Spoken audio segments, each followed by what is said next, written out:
Hello, everybody. This is Sarah Colato of Architecture Talk Tang, and today we've got Matthew Bird. And guys, I'm super excited because we're going to talk about a topic that is extremely close to my heart, which is digital entrepreneurship in the AEC industry. And Matthew is a person of many skills and interests, and he is a digital entrepreneur, and he's providing tremendous value for our industry, for architects, engineers, and construction people.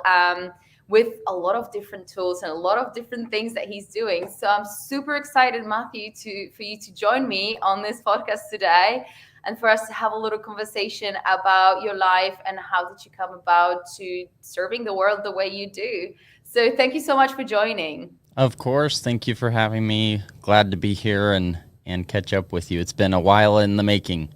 Absolutely. Yes. I'm really glad that it's finally happening and also very excited. Again, I'm just going to brag about it, but I've finally been given a permit to stream live to LinkedIn, where I have Awesome. a community of 14,000. I know you also have grew a big community on LinkedIn. So it's definitely a huge step for me to be able to sort of do that, and excited. So thank you so much, guys, for watching and tuning in.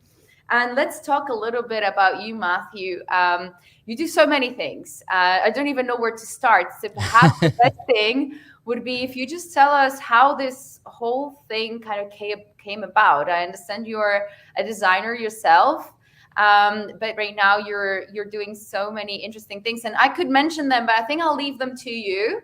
And tell us a little bit like what's led you to transition into working digitally and working and being an entrepreneur, like providing value in all these different ways, moving from design service providing into the interesting things you're doing now. Yeah, no, that sounds good. And like you said, I think we have a lot of similarities in line of business and just even in the podcasting. And so I'll try to give you the short story. It could spend a while on it. So if I get off, just pull me back. It's okay, we've got time. Yeah. So kind of the story of how my journey started. I grew up in a house with a father as a land surveyor. And that was what led to my initial, steps into the geospatial industry. Before that, I was really into sports, really into music. But when I actually got into the work life, I found myself kind of defaultly into the survey world, since that's what my dad did. And it was an easy job for me to just get into when I was young. So I started out, as many surveyors do, on a field crew out pounding nails and putting stakes on different job sites, and found my way getting into the office, into AutoCAD and learning drafting. And it was about 2010 or so that we had somebody introduce us to 3D laser scanning. And that was it was the first cool 3D technology that I had really seen enter into the geospatial world. We were used to using, the normal GPS, total stations and things. But when we saw laser scanning for the first time, it was really something, as a younger person that was, into technology, seeing this 3D laser scanner enter into the geospatial, into the survey world, and how we could mix the two of those was really exciting to me. And I got put in charge at the company that I was at the time to look into these new technologies and how could we integrate them into our services, and how can they actually help with mapping that we were doing. Before laser scanning, it was really difficult to go out and capture as-built information of complex sites like oil and gas facilities, and surveyors are out in the middle of the road all the time. So there's kind of dangerous environments, and the way these new technologies came in and started helping supplement some of those scenarios was very useful to us as a business. And for me, it was really a fun technology as well. These 3D laser scanners really map and bring back a full digital copy of whatever site that we were scanning.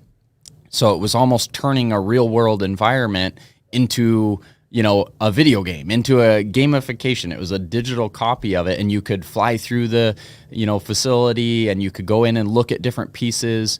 And so it was really a mix of the innovation and the technology where they were exciting, they were fun, but they were also very valuable, very useful informations that were being brought back in. So when we learned about these technologies, my career path just completely changed from traditional land surveying and just focusing on that, which is still very important, to now this digital piece that we started finding applications for it that were outside of the work we normally did. The things that we could capture for forensic use cases or for construction defect projects, and in the oil and gas facilities, the technology really started opening new doors for the pursuits that we were, looking at for the business. And so that really is what changed my path to focusing on what is now reality capture technology, which really on the high level of that term is just using technologies to bring back physical assets or projects or environments into the digital space. And we've just seen a big need for those. And as I started really getting excited about these technologies and integrating them in business, it is what kind of opened my eye to entrepreneurship. As I really started applying myself and growing a division and growing the uses of these technologies, I found myself wanting to push and wanting to drive and wanting to do more than the business that I was at would really kind of allow me to do. And so I ended up getting hired, and made a couple of transitions to some bigger companies. And even as I went through a couple different companies and found myself in a management position at a large corporation, I still felt that foothold. Because there's a lot inside of big corporations that sometimes it's hard to drive new technology as fast as sometimes those that have the entrepreneur spirit in them want to move really quickly and want to try out new technologies, and they want to buy new technology that come out, and so I made that decision to leave my job and start my own business. And that was in 2016 or so. So as soon as I made that jump, I had no idea what I was doing.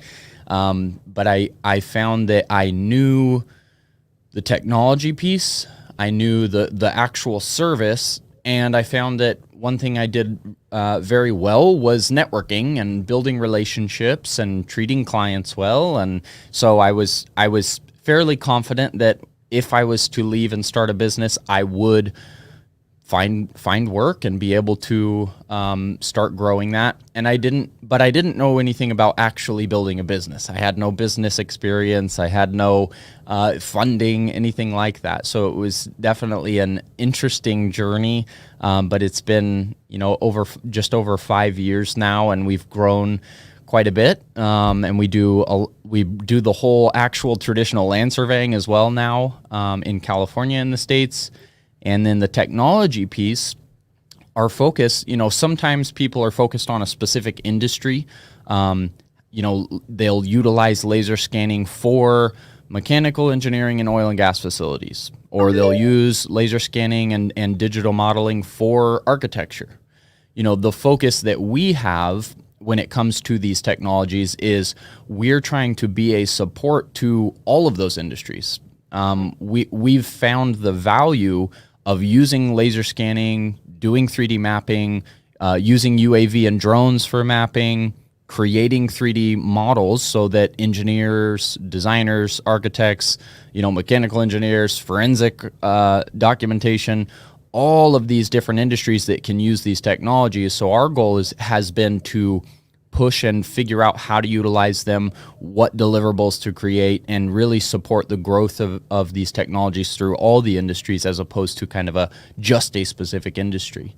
So I guess that's kind of the part of the short story of getting into these technologies. And And that drive that I have kind of has continued, and that's what made me decide to start a podcast last year and start pushing the growth of the community and the education piece. When it comes to new technologies, there's a lot of hesitation and a lot of people are slow to adopt, and there's just not a lot of actual education going on. So we've tried to take it a step further where a lot of service providers are afraid of competition. A lot of people they're not open to sharing secrets. We kind of take the opposite approach of there's a big need for these new technologies. There's a lack of education. There's a lack of personnel using them. So our next goal has been to start spreading the awareness of the different technologies available, how to use them properly, what types to be used for your projects.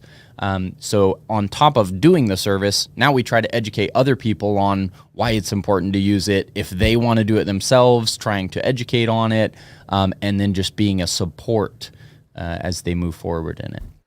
Mm-hmm. I think what really strikes me about your story is how it all originated from your father, who certainly was doing everything manually in a very traditional way. And then this sort of technological boom comes with your generation. I'm guessing it must have been, maybe not hard, but certainly challenging to adjust the way of work within the office to start with, from manual to digital. And, there is definitely, and like you said yourself, great passion driving this whole topic of digitalization. I think that as younger generations, we're also more perceptive towards that change and that advancement. But I think that within the traditional sort of system of architecture, engineering, construction, sometimes adapting to new technologies is quite hard. And so I wanted to backtrack a little bit to that time and ask you about the challenges and perhaps how you overcome them when it came to adjusting from the manual traditional way of doing land surveying to actually starting to use these tools. If we could just narrow it down maybe to 3 biggest challenges and what lessons learned that you could share with the audience.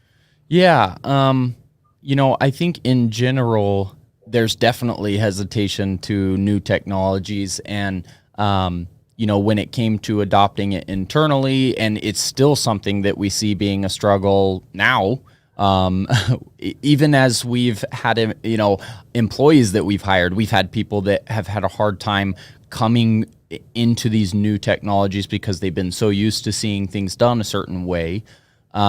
So when we first started doing laser scanning, and again, there's certain portions of surveying, it doesn't replace it. It's more like an additional tool that can be used. There's some workflow and processes that change as opposed to some of the traditional. But, I think one of the processes that we've gone through in order for it to be accepted is really just making sure we take the time to use the technology through a process and, show the full process and how we go out and capture the site, and then how we bring that data in and create the deliverable. And as we showcase that to people who are used to doing it a certain way, they can kind of see the workflow change. And just in general, as a business, we've talked about the fact that so many people are afraid of technologies replacing their job, right? Or, like we talk about drones, there's the ability to go out and map an entire area quickly. Robotic total stations have made it easier for a survey crew. Sometimes one guy can go out instead of 2. We've really tried to just focus on the fact that these technologies are just tools and they're not replacing people. Usually the hesitation is people are kind of afraid of, hey, this technology is going to make the job so fast and so easy, they won't need my expertise anymore. But really the value in these technologies are the personnel that have the experience being mixed with the technologies. I don't think any of these technologies are going to replace people. And honestly, the other difficulty is a lot of businesses, there are some businesses that still don't, look at adopting new technologies, but what you end up seeing is other businesses adopt it and they do become more efficient and more cost effective, and their deliverables are more innovative, and the businesses that are slow to adopt then really can't compete. If you want to talk about the competition, they can't compete with the time and cost of those companies that do take new technologies. So, I think it's really just about understanding the uses of them and how to apply them properly. And then you just have to kind of work through that process. But, it's a difficult one. Yeah, absolutely. And I think, you mentioned as well about sort of the beginning struggle of starting a business and things like that. And since this sort of inspiration came from digitalization, we also move into more and more so into like digital business models as well. And I think that you certainly mentioned that so far that you adapted certain strategies to adapt to that as well. Community building through creating podcasts and value and education. Also touching on the topic of generally educating the community through a library or a membership site where people can access all the training. You mentioned why, but tell me a little bit more about adapting these strategies into the business alone, because this is really almost like a business version of digital transformation within within the AEC industry. And those are the direct applications of how we can now do business differently. And these stand for certain perhaps new ways of doing things as well, as architects, as people that generally are taught to provide design as service. We're moving now into other categories and shape shifting a little bit, actually, frankly, in order to grow the business. So tell me a little bit about that experience. Yeah, which, it's very broad and diverse, and that could go 100 directions. But yeah, something that I kind of noticed in myself over the last few years is as I started getting into entrepreneurship and just as I took the dive into building my own business, it really opened my eyes into entrepreneurship as a whole, and the marketing side and social media and branding and all of the digital aspect as I started kind of just researching and learning and following others. And I found that especially the AEC industry, in construction, engineering, architecture, surveying businesses, most people don't really even follow that outside world of digital marketing and entrepreneurship and sales and all of these. There are many major people that have millions of followers educating on how to use these platforms, and the majority of the time I ask people in our industry, like, hey, have you ever heard of, and I'll name 10 of the major people that I follow, and they're like, no, who's that? And it really started to show me that most people just don't even really understand how we could utilize these platforms in order to grow our business. Even in, starting a podcast. When I thought about starting a podcast, most people that I talk to are like, how is that going to help you? Like, why would you take your time to start a podcast and just talk with people and share that? How is that going to help you grow your business? Why are you not instead focusing on like going out and doing a presentation or something? So as I started seeing some of the hesitation from other people, even within my own company, when I started the podcast, people were kind of hesitant in it, and there were questions for, people that didn't kind of see that vision and the use for it. But it all comes down to, when I think about the podcast or webinars or online communities, if you want to grow a business, people can't buy from you or utilize you or work with you if they don't see you, or if they don't know who you are, or if you don't stay in front of them. The podcast is one of those things that we give away information. We're educating people. We're telling them how we built our business, how we built our brand, why we use whatever it is we use. We're telling them everything about how we grow a business. But the value in the podcast is that we're helping educate far more people than maybe the one or two or amount of people that would be considered a competitor of ours. We're really helping educate masses that really don't have anywhere else to get this information from. A lot of people aren't out searching for and just listening and doing their own research. So the more that we can create educational material on platforms that our audiences are on, such as LinkedIn, it's a great platform where I honestly grew my biggest following and going to conferences and really gathering all of the community that I wanted to be a part of and bring them together into my own network to then be able to create the digital information and put it in front of. I think there's a lot of value there that many people don't see. So I think that's probably why I started down that path of making sure I'm staying in front of people on all the digital platforms. Mm-hmm. And I think that the biggest value in all of it is actually leading with expertise, because again, going back to our industry, we are very much taught that our value is in an ability to problem solve through design. And so we always apply our skills proactively, creatively, generating plans, sections, elevations, scans, models. But basically, in order to be able to do that job well, it's this whole experience that backs it up. And I think that, it's certainly a way to elevate your business by positioning yourself as a thought leader in your industry and saying, hey, I'm going to now reach out to people and educate and talk about general problems and help solve those problems within the community, empower and inspire, whatever that is. And that really then, it really creates such a strong value proposition for your business, and then generally can grow to many more things, and one of which I'm sure is your conference as well. So perhaps let's talk a little bit about that. I can see that as a natural development from creating educational material and webinars and podcasts and have a community to then organize a happening where people can come together and share, network, and exchange maybe a higher standard of expertise, or maybe even future looking ideas and shift the industry, right? This is really what these events are sort of valuable.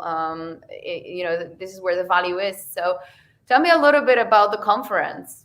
Yeah. So this last October, we put on our first conference. Our podcast is Reality Capture Network.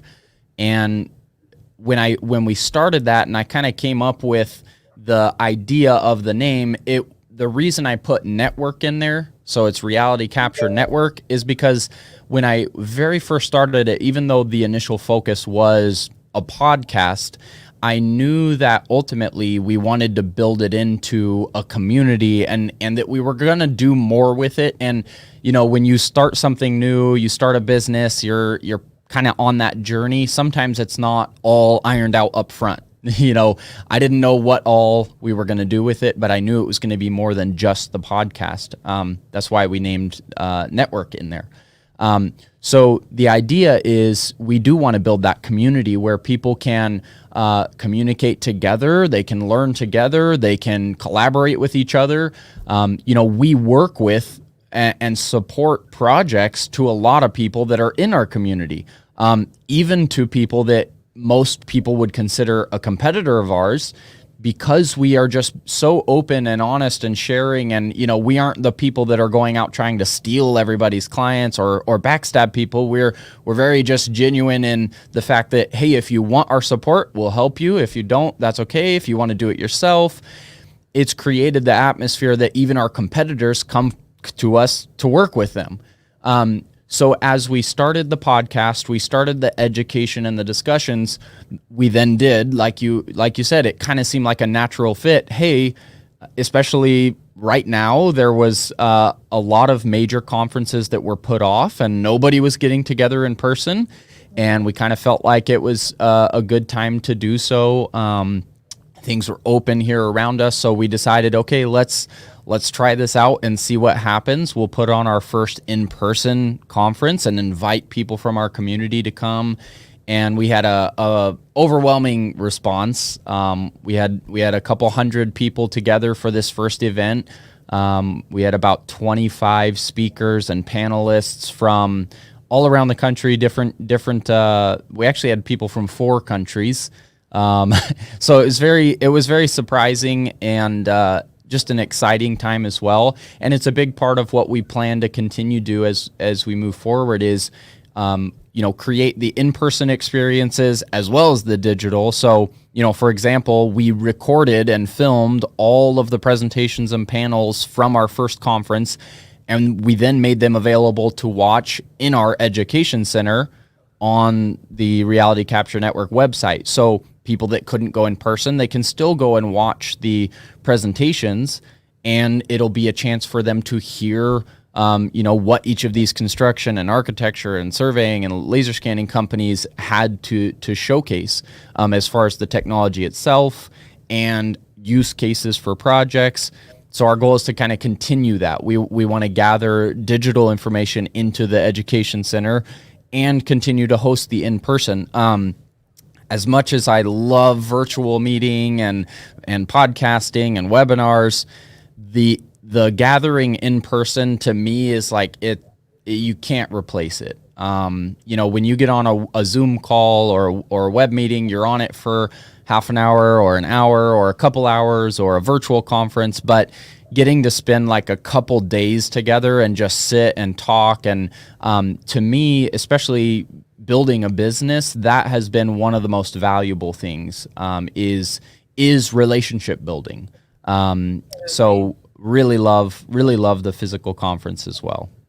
Yeah. And I think, what a way to elevate your business, really, because if you think about it, providing value to your customers, it's one, but it's always about communication. You have to get the feedback, understanding what problems actually bring the customers to you in the first place. And one way to recognize that is to do your, general sales and approach your customers and work with the people that will hire you and resonate with you, etc. But I think through these kind of events, you get to also recognize other problems, perhaps of people that would not be the most immediate decision makers of your most immediate action taking customers ready to buy your product, but understand also sort of a community of people that is lingering around a buying decision that perhaps is not yet ready to purchase from you, but wants to learn, wants to develop and grow to that place where they can afford your services or want to maybe do something similar to what your business does, whatever that is, right? Yeah. So I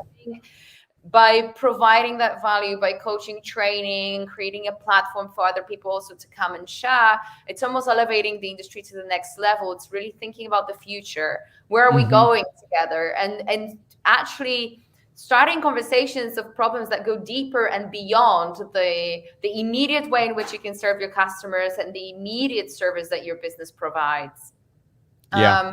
So, following that sort of thought of the future, I wanted to also talk to you about your plans for the future, because when we were sort of landing the topic for this podcast, you suggested a lot of different things that you're passionate about. And obviously now we can see where it all comes from. And I think this is also why I decided to sort of go a little bit more general and talk about digital entrepreneurship, because I think what would be very valuable for my viewers and the community as well to see this natural development and ways of progression of business.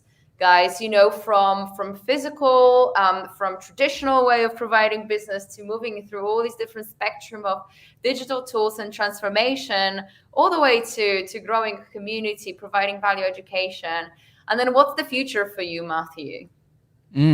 Good question. I'm sure that will keep morphing and changing as things go. I've really allowed that to be the way I operate. I do have goals and plans and things, but at the same time, I continue to try to educate myself and learn. And as I continue to learn, it makes me think of new ways that we can apply. So for instance, the conference, 2 years ago, I didn't know for sure that we would have our own conference. Yet this last year, we decided, okay, I really think this is a good idea. We should try putting this on. and now that we did it the first time and it went really well, and our community is building, now that's actually a big focus moving forward, is we're going to have this as an annual conference every year.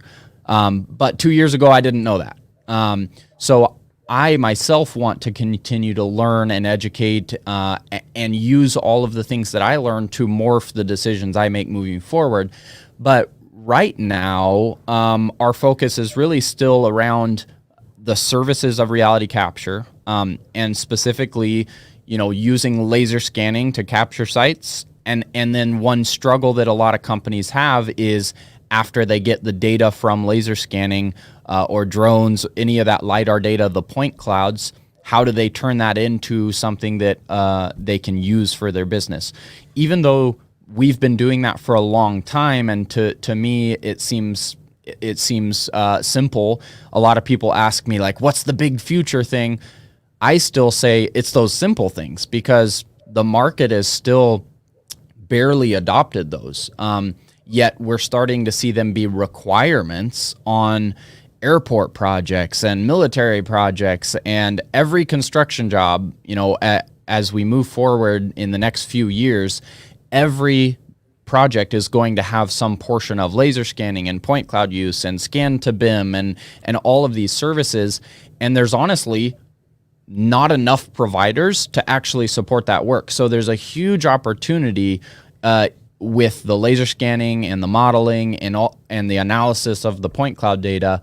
That's still our initial focus, is actually servicing those, because there's so much work for it, and then starting to educate and train others on how to use those technologies within the different industries, whether it's mechanical engineering and oil and gas, or architecture for facades or fabrication. So it is still the application of those. And then on the kind of overall community building side, it's been hard to start and build a podcast. And, when we first started, we were pretty consistent with recording and guests. And last year, resources were just too thin. We were busy with all of our actual services business, that some of the podcast and webinars and things slowed down or got on hold. So for the immediate future for me and for us is just being consistent in the podcasting, in the educating, and the training materials into the education center. So those are really still the main focuses for us as a business. But I know you also mentioned we threw around a couple things, like talking about the Metaverse, and the digital world that people are talking about in the future. So I don't know if you want to dive into that a little bit, or... Sure, let's do it. Like a quick one, but I wanted to touch on that, because honestly, we're kind of lingering on this edge of yet another thing exploding, and this Metaverse topic, it really just kind of emerged this year more and more. But the general public, and I guess our community in general, is a little bit still behind, or maybe doesn't really quite know how to bite into it. None of us really has experience in this. We're all experimenting and trying it out and seeing where this can go. And it requires yet another level of awareness and thinking, open-mindedness. And I think what's really interesting, I guess this is also why I asked you from the very beginning about that progression from like traditional to digital, to then, building a community and a digital business, to then growing it into education. And now this, looking into, potentially developing digital twins and virtual worlds that are, yet another level of progression. Yeah. Digital transformation, right? But I think what's interesting is just to see like the sort of the journey for everyone who listens to it, the journey of what it takes to grow into this, and how much potential there is, and how that elevates your business and your name and opens possibilities as well. So let's talk a little bit about your plans for the Metaverse and how you see it, and how you see your business also applicable within that new realm. Yeah, honestly, I can't say I have some big game plan as far as how the Metaverse is going to work for us. But on the immediate response to it is we are the people helping build the metaverse. When you talk about the metaverse, it's really, and I think you might get 100 different answers if you asked 100 people what the metaverse is. But to me, it is the digital world. If you go on and look at videos and stuff, really the idea being pushed about the metaverse is that in the future, you will be able to wear virtual reality and walk through different businesses or communities and interact digitally. And again, who knows what all that will look like. But it all starts with building digital worlds, building digital twins, because the idea is that the metaverse is copies of real environments and real interactions. So you hear the digital twin being pushed a lot, and there's kind of different uses for creating digital twins. There's different levels of digital twins, whether it's just a model people can walk through or it has facilities information tied to it. I think that whole world gets very complex, but on the simple side, businesses are starting to see the need to have a digital copy of their physical assets. The idea of, Facebook and announcing and merging and calling it Meta and really putting a push on Metaverse now, I think is going to launch a lot of that faster. But we've already seen for the last few years businesses starting to create those digital twins and digital copies I'll use oil and gas facilities as an example. Not a lot of people understand the complexities of oil and gas facilities, but there are tens of thousands of these facilities that are just really, really, really big. They're full of complex equipment. They're very dangerous. They have dangerous gases. They can, there's hazards. There's risks of potential leaks of gases or just in general, they're not the most safe environment. People want to reduce the amount of time to spend in these facilities. They don't want to have to keep having people travel from all around the world to go to that facility to take pictures and do site walks and do measurements, yet they have to work on them constantly and change out equipment. So oil and gas facilities and oil and gas companies create these digital twins and metaverse, of a facility, so that when they look at training new hires or creating safety plans, you can put on a virtual reality headset and digitally walk through a copy of the real facility. It's not just a pretend one, it's an actual copy of the real facility. So if you train on this metaverse digital twin copy of this oil and gas facility, right where the eye wash station is, right where an emergency shutoff valve is, right where, the entrance to the facility is. Now, if you train in that actual digital copy, when you go to the real one, you already know where everything is at. You have to have an accurate, digital twin of the actual facility and able to be trained on it, if you want it to apply to the physical world. That's just one example of, then you have Google and you have all these other people who, they want to create digital access to every building, every historic site, so that people can just digitally start venturing into and visiting those spaces. So, it's going to get very interesting. Absolutely. I think it's really worth it to look into it for any business, even if you haven't done the transition, ahead of time into digital world. now it's like another layer to explore, I think, and it's always good to pioneer. So I really encourage people, that are business owners to look into this topic.